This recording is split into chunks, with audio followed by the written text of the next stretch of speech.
Donc ça veut dire que le Nigeria est vraiment dans son match. C'est l'Algérie qui est en train de subir. Malheureusement pour le Nigeria, l'Algérie n'a pas encore encaissé. Voilà, de toutes les façons, le stade de Marrakech, le ciel est dégagé pour le moment, parce qu'on ne sait jamais, avec l'hiver, hein, ça peut changer à tout moment. Pour le moment, je crois que le Nigeria s'en sort bien, surtout avec le temps qui est clément.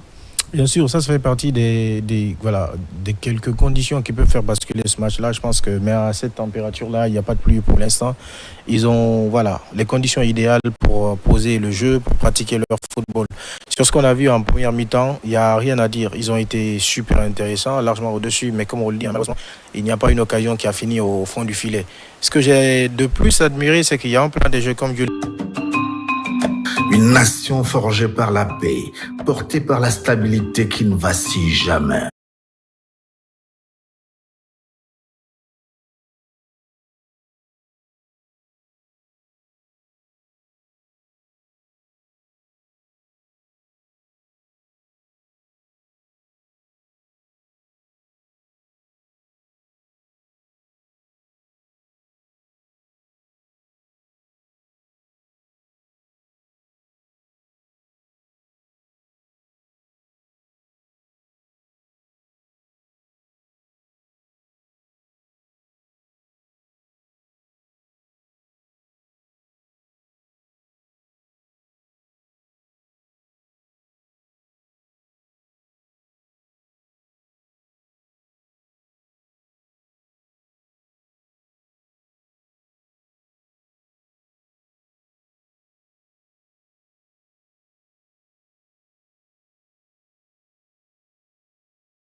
L'Algérie, ils peuvent dire oui, on est dominé, on a fait une première période moyenne.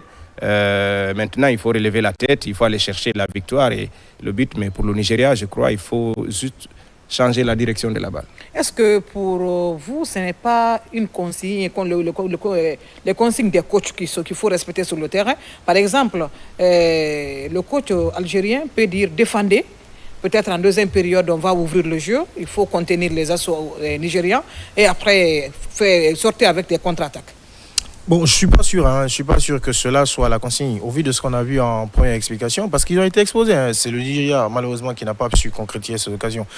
Le malheur pour l'Algérie, c'est qu'en face, ils ont une équipe, qu'on le dise ou pas, c'est une équipe supérieure. Quand on prend ligne par ligne, c'est vrai qu'il y a aussi des grands joueurs dans cette équipe algérienne, mais aujourd'hui, dans les qualités athlétiques, en termes techniques aussi, le Nigeria est plus fourni. Quand vous avez affaire à une équipe comme ça, vous n'avez d'autre choix que d'essayer de limiter la casse, d'avoir de l'énergie pour les contenir, de se sauver en défense. Donc je ne pense pas que ce soit la consigne de l'entraîneur d'accepter de subir comme ça. C'est une pression imposée. Ce n'est pas une pression voulue. Contrairement à d'autres matchs où on voit les entraîneurs accepter de céder le ballon à l'équipe adverse, je pense que face au Nigeria, que tu le veuilles ou pas, ils sont dans une forme aujourd'hui, ils ont des joueurs aujourd'hui contre lesquels tu es obligé de subir le jeu et de t'attendre à quelques situations où tu peux avoir des contres. Malheureusement pour les Algériens, dans cette première mi-temps, ils n'en ont pas eu beaucoup. Les quelques rares situations, je pense qu'il y a eu quelques inattentions défensives qu'il va falloir d'ailleurs corriger côté nigérien, parce qu'à jouer à la baballe derrière, je pense qu'au bout d'un certain moment, on peut offrir sur un plateau d'or une opportunité à l'adversaire de faire mal. Oui, Gulde, le Nigeria qui n'arrive pas à marquer et l'Algérie, est-ce que ce n'est pas la jeunesse contre un peu l'expérience?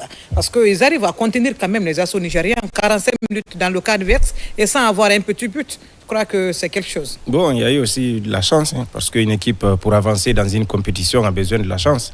Et voilà, ils ont eu un but qui a failli franchir. On pensait que même c'était un but. Finalement, on dit que ce n'est pas un but. Donc, il y a eu beaucoup de belles situations comme ça. C'est le Nigeria qui a manqué de chance. Maintenant, ces 45-là, l'Algérie est passée complètement à côté. Est-ce que ça va être la même chose en deuxième période? C'est la question que l'on se pose. Moi, je crois qu'avec tout ce que l'Algérie a, des joueurs comme Ben Sebeni, comme Aïssa Mendy, Amoura et Boulbina aussi, qui viendra en deuxième période, je crois que l'Algérie est armée, mais ce qu'on a vu avec le Nigeria, c'est vraiment impressionnant. C'est une domination territoriale. C'est comme l'a dit Ahmed, on ne peut même pas penser à des consignes parce que là, ils sont en difficulté. Et de gauche à droite, c'est des corners, des touches. Non, là, ça ne fonctionne pas. La seule bonne note pour l'Algérie, elle n'a pas encore encaissé. Est-ce qu'on peut s'attendre à une victoire nigériane dans ce match? Parce que là, on a même peur de la prolongation avec cette situation qui se pose. La victoire nigériane, je pense que c'est ce qui est plus probable. Mais on va rester quand même mesuré parce que le football, on le sait, hein, ça se joue à peu de choses. En première mi-temps, on avait vu, il y a eu une main dans la surface. Heureusement pour le Nigeria et malheureusement pour l'Algérie, ça n'a pas été sifflé. Mais comme je l'ai dit, ça peut se jouer à des choses comme ça. Sur une action anodine, sur un coup de pied arrêté, il y a peut-être un penalty qui est sifflé contre vous et qui peut faire basculer la rencontre. Sinon, en termes de probabilité, en termes de ce qui a été proposé, on va plutôt aller pour le Nigeria. On croit plus en une victoire nigériane en seconde explication. Mais autre chose aussi, c'est que l'Algérie a subi. Il peut aussi y avoir des changements qui peuvent faire basculer la rencontre dans la seconde explication. Parce que sur la première mi-temps, il y a des joueurs comme Riyad Mahrez. Si ce n'est pas sur un arrêt de jeu, si ce n'est pas sur des fautes, on a eu du mal à le voir. Amoura a été complètement lessivé. Hein? Exactement. Complètement lessivé. Mohamed Amoura a été en difficulté au point de prendre un carton. Au milieu de terrain, ça ne va pas. Donc on ne sait pas si sur le banc, des changements peuvent faire venir, par exemple, changer un petit peu les choses. Mais à l'allure où vont les choses, on va plus se jeter pour le Nigeria. Voilà, Julde avec une équipe algérienne, 47 minutes, sans aucun tir cadré. C'est incroyable, parce que l'équipe était acculée, l'équipe ne faisait que défendre. Et le milieu de terrain a été mis dans un éteignoir par les Nigérians. Ils n'ont pas pu, les milieux n'ont pas pu faire quelque chose. C'est pourquoi Zerouki a pris un carton, parce qu'il est en difficulté. Il n'arrive pas à exposer ce qu'il a comme qualité. Donc les Nigérians sont très rapides. C'est comme si c'est une équipe de première ligue. Franchement, c'est une des plus belles premières mi-temps côté Nigeria, même si ce Nigeria n'a pas marqué. Pour la Tunisie, pour l'Algérie, c'est une première période à oublier. Parce que là, c'est carrément compliqué pour les Algériens. Voilà, on va dire, Hamid, que les quarts de finale, là, c'est des équipes méritantes qui sont arrivées pratiquement en quart de finale. Parce que tous les matchs qu'on a suivis pour le moment, c'est le troisième match, je crois, les matchs ont été vraiment enlevés. Absolument. Je pense qu'on a été gâtés en tant que fan de foot. D'ailleurs, quand vous prenez les 8 équipes qualifiées pour ces quarts de finale-là, il y a 7 qui ont remporté au moins une Coupe d'Afrique des Nations. Donc ça, c'est pas rien. Il y avait que le Mali qui n'a pas encore gagné la Coupe d'Afrique des Nations. Mais on sait également... Mais qui a été plusieurs fois demi-finaliste. Oui, bien évidemment. Et ils ont sorti les tripes d'ailleurs face à la Tunisie pour être là. On a été vraiment servis. Et dans le jeu proposé également, je pense qu'on a jusqu'ici des oppositions qui répondent aux attentes du public sportif. Maintenant, il faut que l'arbitrage reste quand même très équilibré pour ne pas gâcher cette fête-là.